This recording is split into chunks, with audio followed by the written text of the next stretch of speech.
நேபாள நாட்டின் முன்னாள் பிரதமர் ஷர்மா ஒலி அதிரடியாக கைது செய்யப்பட்டிருக்கிறார். முக்கிய செய்தியாக பார்த்து வருகிறோம். ஜென்சி போராட்டங்களை கொடூரமாக ஒடுக்க முயன்றதாக ஷர்மா ஒலி மீது குற்றச்சாட்டு வைக்கப்பட்ட நிலையில் தற்போது அவர் கைது செய்யப்பட்டிருக்கிறார். மேலும் தகவலை செய்தியாளர் ரமேஷ்குமார் வழங்கிட கேட்கலாம்.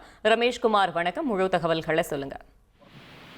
நேபாள நாட்டின் முன்னாள் பிரதமர் KP ஷர்மா ஒலி இன்று காலை அதிரடியாக கைது செய்யப்பட்டிருக்கிறார். இன்று காலை அவர் தன்னுடைய வீட்டில் இருந்தபோது நேபாள அரசாங்கத்தால் அவர் கைது செய்யப்பட்டிருக்கிறார். அவர் கைது செய்யப்பட்டதற்கான முக்கியமான காரணம், கடந்த ஆண்டு செப்டம்பர் மாதம் நேபாளத்தில் அந்த நாட்டு அரசுக்கு எதிராக இளம் தலைமுறையினர், ஜென்சி தலைமுறையினர் போராட்டத்தை முன்னெடுத்தனர்.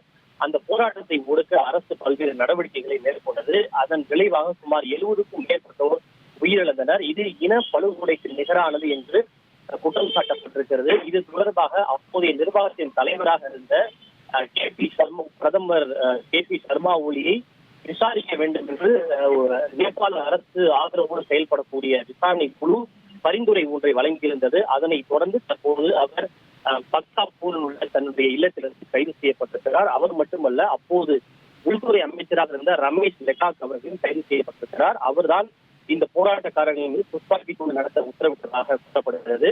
நேபாளத்தினுடைய முன்னாள் பிரதமர் மற்றும் அப்போதைய உள்துறை அமைச்சர் ஆகிய இருவரும் அதிரடியாக கைது செய்யப்பட்டிருக்கிறார்கள்.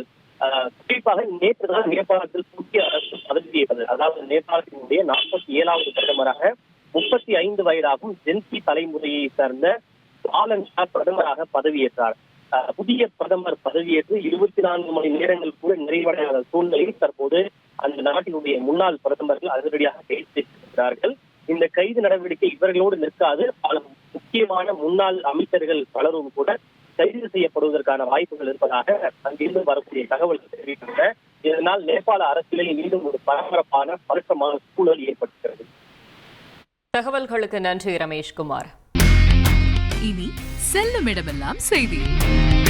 தந்தை டிவியின் வாட்ஸ்அப் சேனலை ஃபாலோ பண்ணினா செல்லருக்கும் இடமெல்லாம் செய்தி. இதோ QR கோட் இப்பவே ஸ்கேன் பண்ணுங்க, ஃபாலோ பண்ணுங்க.